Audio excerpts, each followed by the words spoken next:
Welcome everybody to another edition of Hogville.net YouTube Live. Boy, I'll tell you what, I'm a little excited. Arkansas plays today. They play Santa Clara here in less than an hour, and we'll get to that here in just a minute.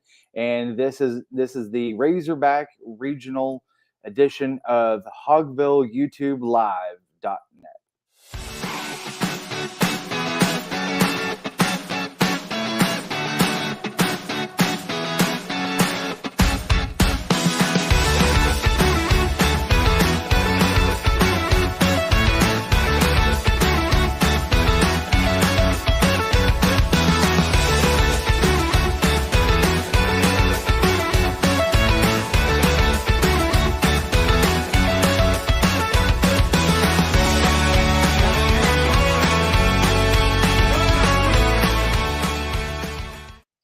Well, everybody, welcome. It is an incredible Friday, and we've got some Razorback baseball. I know that the fans have been lining up at the hog pen, or waiting to get into the hog pen for the last 8 days, which is crazy to think about.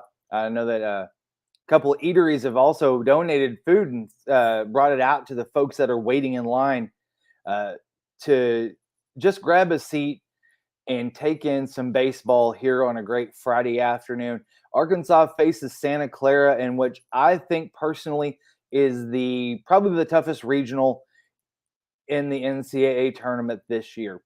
I know that there could probably be argued with a couple of others, but Arkansas, I do believe, is the hardest regional that they're going to get out of this year. You've got Santa Clara, which is the West Coast Baseball Championship playoff winner. They won their tournament. They also, on the other side of the bracket, you've got Arizona. They won their the Pac-12 baseball tournament, and also TCU, which won the Big 12 baseball tournament. TCU, I think, other than Arkansas, comes in as one of the hottest teams into a regional. They've won 12 of their last 13. They were at 13 straight, and also they were averaging 12 runs a game in that Big 12 tournament that saw them basically destroy competition. And so it's going to be a little tough for Razorback fans to kind of swallow this maybe. But, I mean, there's a possibility TCU may be the team that gets out of this regional. We'll have to see. I know that I'm supposed to, be fair, balanced, but also at the same time, I mean, Arkansas has an incredible team. We'll just have to see how that works out and make sure that bullpen can kind of carry the Razorbacks through the back half of these games coming over the next couple of days. So let's get on to the Razorback game here, starting at 2 p.m. this afternoon. You can stream that on ESPN Plus, and Hunter Holland will be taking the mound for the Razorbacks. And then game 2, win or lose, will be Hagen Smith, and Brady Tiger will be your third starter. So we'll have to see kind of how everything goes. But I feel very confident with Hunter Holland on the bump for the Razorbacks. The Razorbacks did fall to the Aggies in the semifinal of the SEC baseball tournament as well. And which you saw them face off against Vanderbilt, and Vanderbilt, I feel like they kind of picked up some momentum in that Arkansas series, the last one of the season, and they kind of rode that wave and winning 7 straight games to take the SEC Conference Tournament Championship. But let's move on to the Razorbacks for just a second. You have a lineup of the Razorbacks that finally are healthy. You've got Jared Wegner that is starting to produce again. You've got Tavian Josenberger back out at center, and it looks like that hamstring is not going to be an issue. Brady Tiger, you are going to see increased time with him as well. And I do believe, from what Dave Van Horn was saying, between 70 and 80 pitches. We'll have to see. But I feel very confident with Tiger being able to jump in there and being able to give the Razorbacks a quality start. And so you have to just dive in and look at this Santa Clara team for just a second. they've won their conference tournament. They come into the season. Sorry, this postseason, and they they it's going to be kind of interesting to see them. I'm sorry, y'all. I'm fumbling on my words here just a little bit. I'm trying to get all my stuff straight now. I got some lag here on my end of the whole internet spectrum here for just a moment. But we'll take a look at really quick at the Santa Clara their baseball schedule this year, just to kind of give you an idea of what kind of competition the Razorbacks are going up against. They're 35-18 this season. They were 17-10 in conference. They have won 8 straight games. Sorry, I had to go back on that one. So they saw the Washington Huskies, the first series of their season. They split the series 2-2. They did go through the West Coast Conference.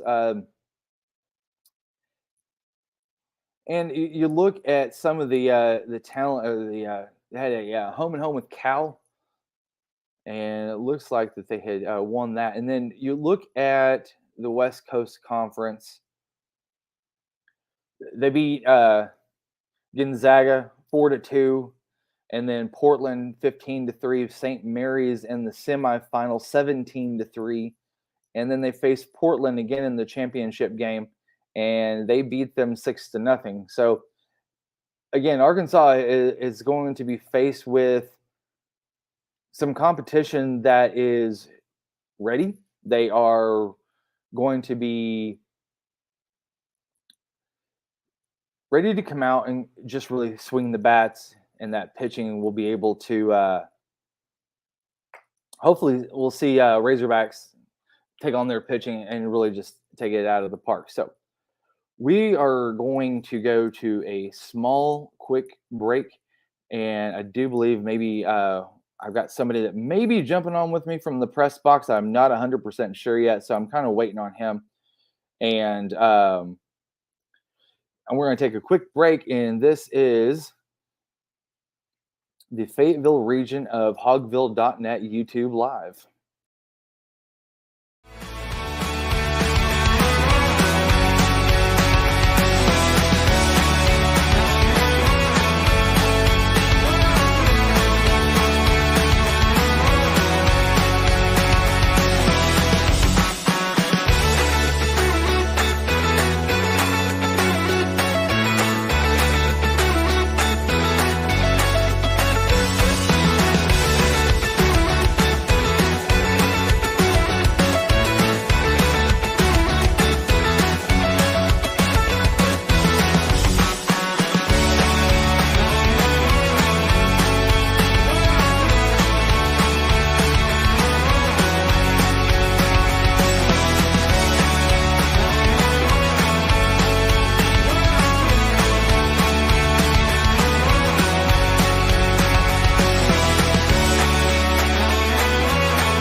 And welcome back from that short break, everybody. I was trying to get a couple of things situated here, too. So let's look at game 2 tonight.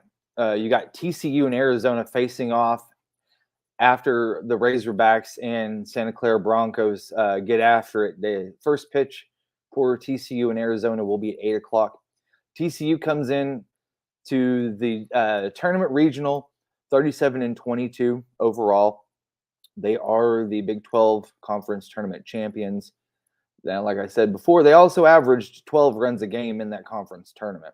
And they're going to be taking on the Arizona Wildcats, who are the Pac-12 Conference Tournament winner as well. They come in to the regional with a 33-24 record.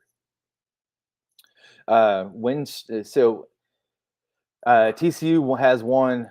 It says 6 here in a row, but I think that might be a little bit more. I think that number is skewed. Arizona, they came in to the Pac-12 tournament kind of limping in, and you weren't sure if Arizona was going to possibly get a 2 seed or a 3 seed, depending on what services you were looking at. Santa Clara does come in, though, as the second highest ranked 4th seed in the tournament. So the tournament committee did not do the Razorbacks any favors by any stretch of the imagination. So back to TCU and Arizona for just a moment. The last time that those two teams got after it was in 2010. TCU had defeated Arizona 11-5 in the Fort Worth Regional. So that was the last time that those two teams had squared off. And Kirk Saarloos, the skipper for TCU, he's entering, he's 75-44 overall in his second season.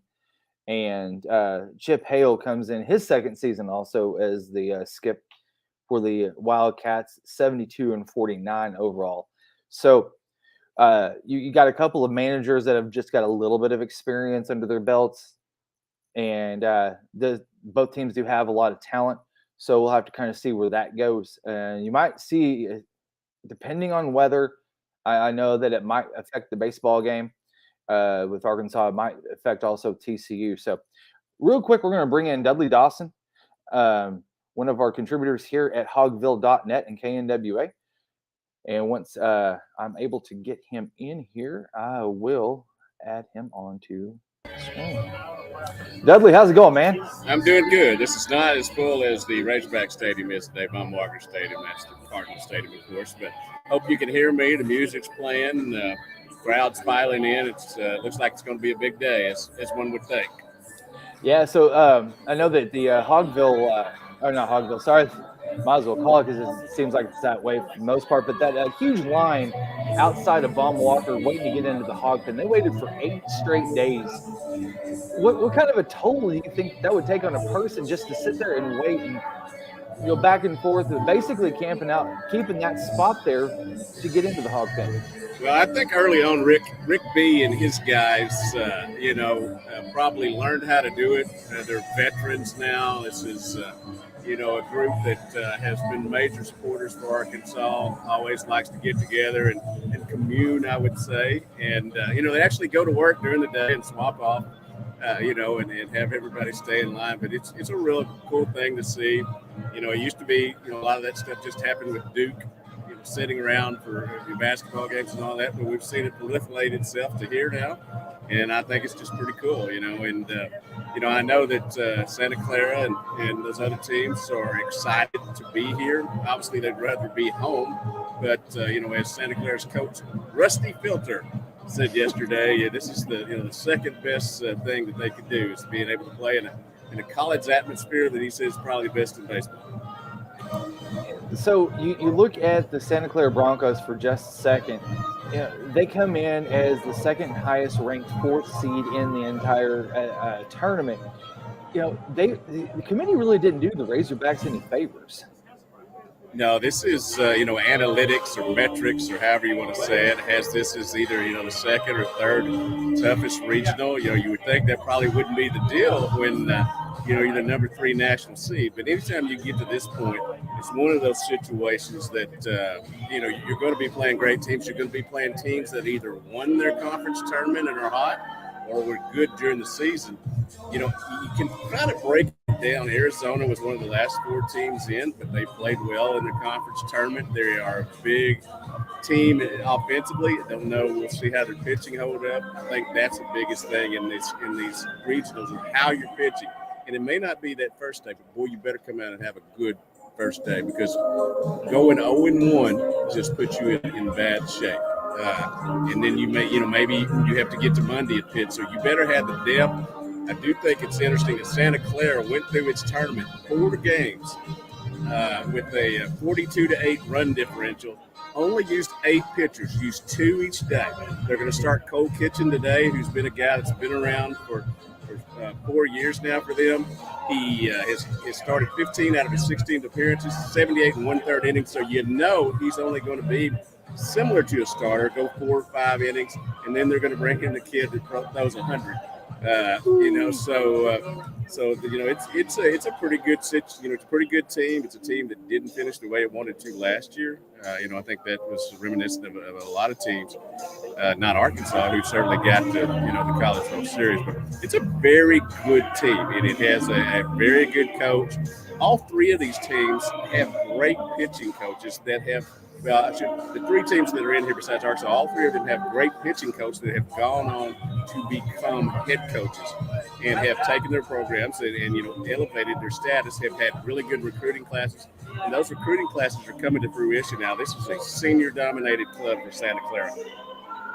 So, Arkansas, I think that they were really going to be set up very well with Hunter Holland taking the bump today.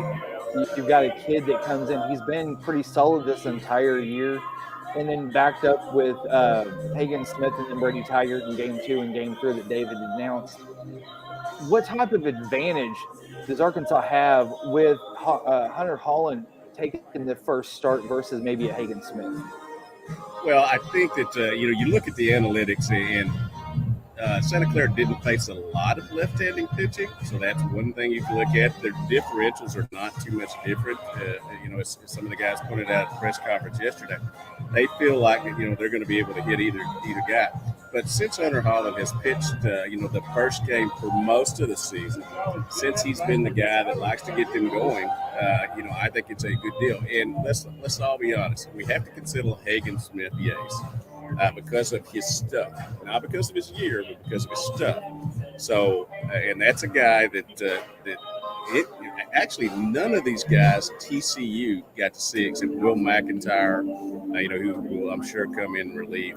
They also had Zach Morris, but you had the other five pitchers were all freshmen or Austin Ledbetter. So, and that game was tied 4-4 going into the fifth inning. So it wasn't necessarily the blowout from Word 1 that it looks like with an 18-6 final. Arkansas did give up 3 runs in the first inning, came right back and got 3, and then it was just a tornado that got them toward the end.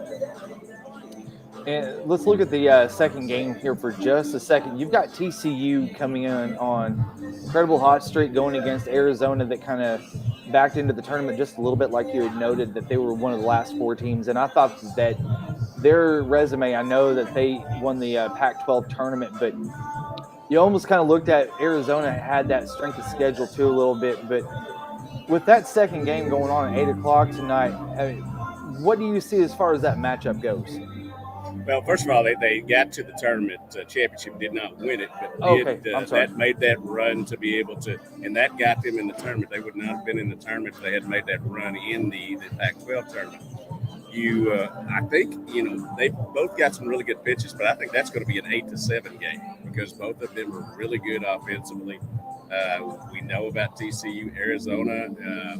As you could see yesterday when they were going through their batting practice, really have some good-looking hitters. I mean, they were spraying the ball all over the place. It's a team that has been very, has scored a lot of runs this year. At times, the pitching has let them down, but I think that's going to be an offensive showcase tonight. And I say tonight since that was not starting until 8. I guess to get the West Coast viewership. Yeah, looking back, I saw on social media too that Cole Hauser plays Rip on Yellowstone is in town. His son plays on TCU Ball Club. I thought that was kind of interesting. Yeah, Rip was at the Walmart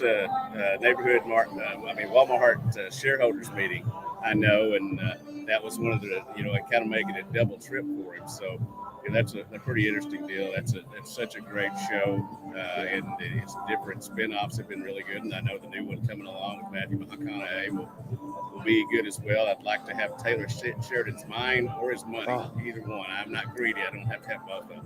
Most definitely, yeah, because the things that guy has come up with just out of his mind over the last 10 years have just been incredible. So looking back here for just a second to this Arkansas game, I'm going to get you out of here in just a second, Dudley, because we want Razorback first pitches at 2 p.m. on ESPN+.